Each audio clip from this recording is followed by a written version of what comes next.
My name is Greg Heun. I am the National Commander for the AMVETS, one of our world's elite veterans organizations.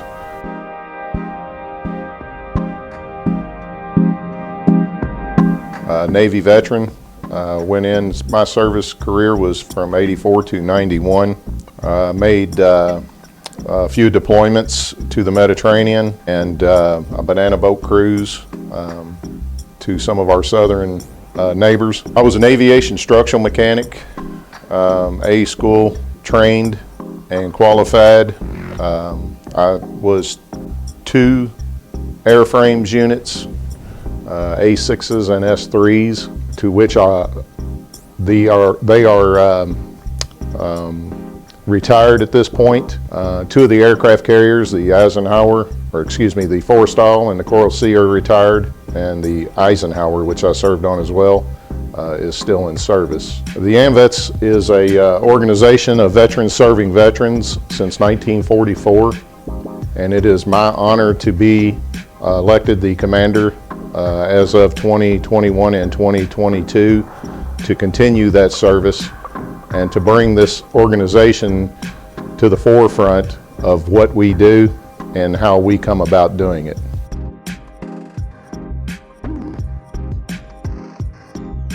I was born and raised in Kentucky. I was born in Kentucky in 1964.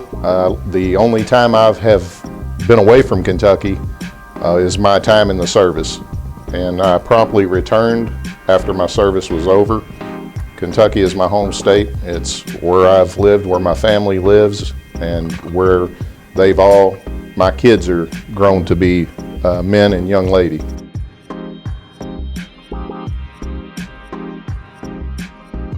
I joined the Navy 2 reasons.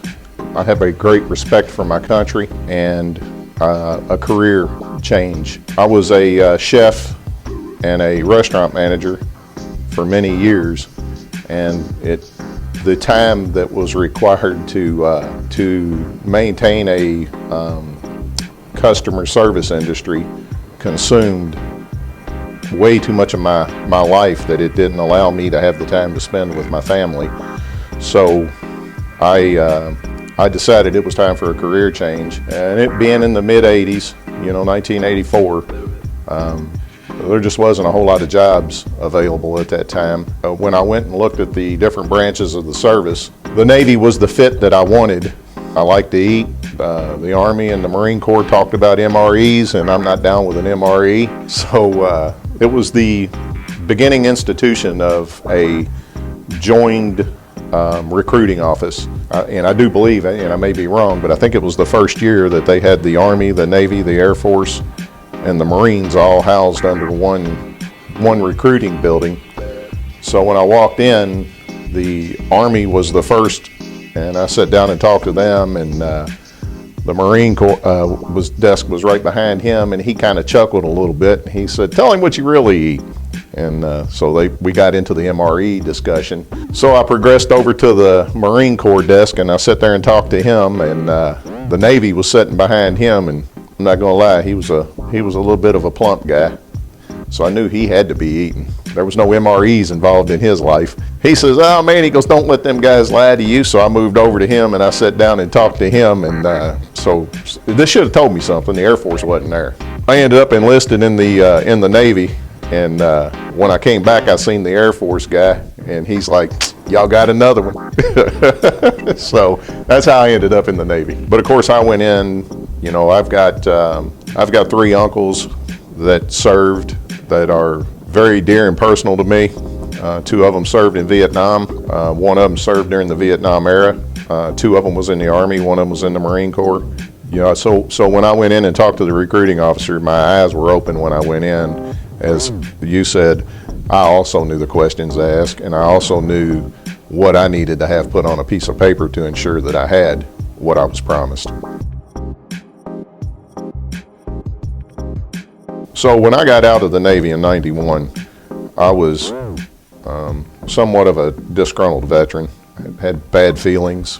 It didn't take a lot to agitate me to the point of me losing my temper. And a friend of mine Donnie Judd, his name's Donnie Judd, he took me into an AMVETS post. I bought a house down the street in '97 from Post 61 in Louisville, Kentucky. And it was a little white house, that they had converted into a AMVETS post. And I went in, and looked around, and this was 99. And in 2000, we bowled together. In 2000, he took me in there again.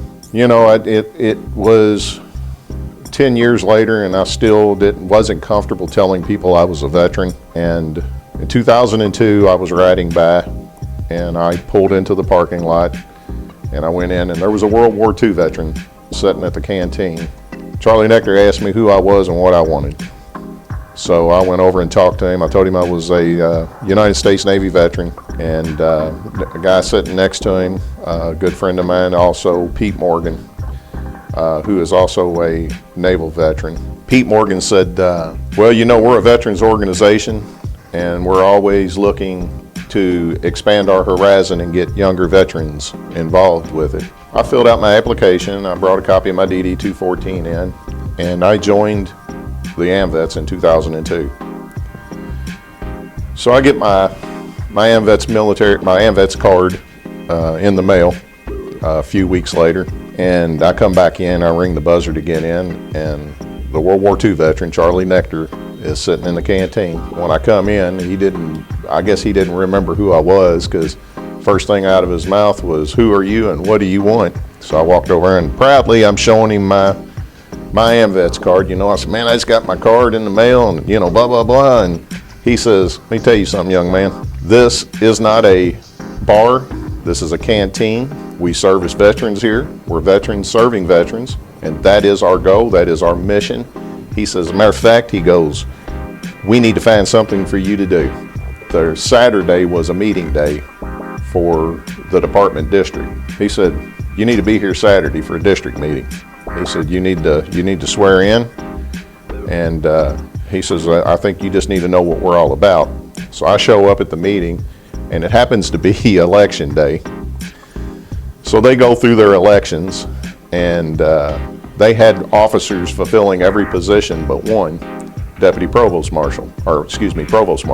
Provost Marshal was empty. Charlie says, "Not a problem." Charlie Nectar was the commander of the district. He says, "Not a problem." He said, "I got the perfect guy for the job. Mr. Heun, stand up." So I stood up, and he goes, "That's our new Provost Marshal." I don't even know what a Provost Marshal is. Pete Morgan, my buddy, said, "That's all right, man, we'll get you through it." So roughly 2-3 weeks after I first filled my application out with the AMVETS, I've held an office ever since. I have been an officer of this organization since I've been a member of this organization. And it's very fulfilling when you do something for a veteran that doesn't have a light at the end of the tunnel.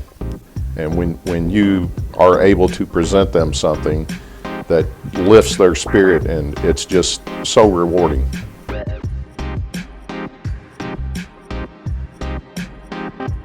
We'll go to 2011.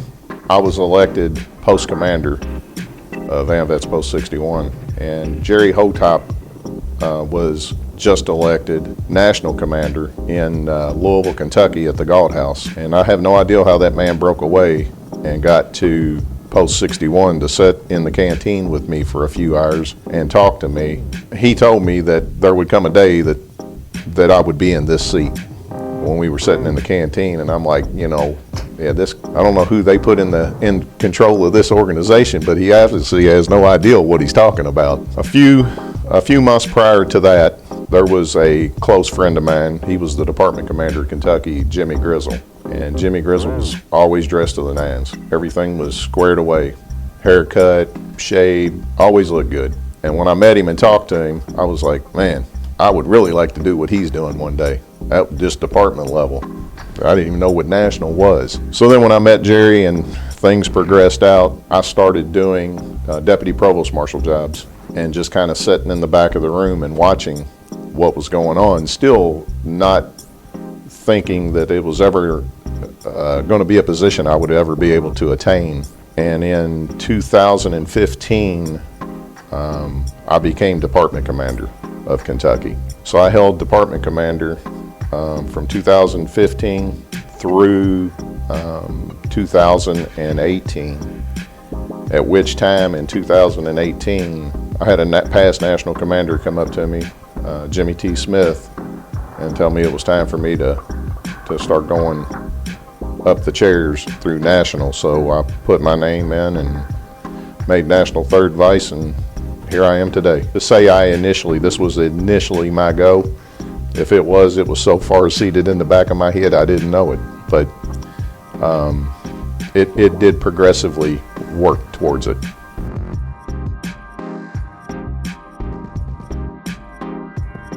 It probably the year before I actually ran, probably in 2014 maybe. That was a surreal experience. It was the largest swearing-in ceremony I've ever been to, and maybe it's because I was sitting up on the stage and looking out into the audience, but all of my years that I've been participating in the national functions is the largest I've seen. And like I said, it's probably just because I was on the stage looking out. You know, that was the first time I've been on the stage looking out. But it was a mildly terrifying but comforting feeling.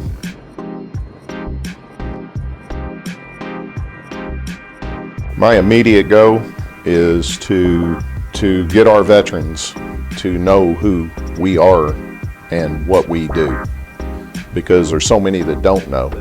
You know, they say we're the best kept secret, and I don't want to be a secret. I don't want this organization to be a secret. We do so much for our veterans behind the scenes that it's just nobody knows what we do. I mean, it's just such a profound elevation of things that we do that I just think it's important that everybody knows, because if they do, they're going to want to be a part of it. Veteran suicide is at the top of my hit list, so to speak. I think it's very important that people understand what exactly a veteran goes through and what exactly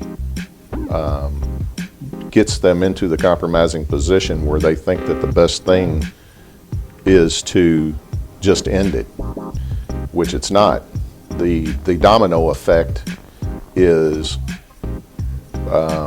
laid out into the rest of the family members, and I think that getting that understanding out is part of helping the healing process, because they have to want to heal, and I think that the family members is an intricate part of it, but we as veterans have a more understanding position of what that veteran's going through, and they're more apt to openly talk about what their issues are with us.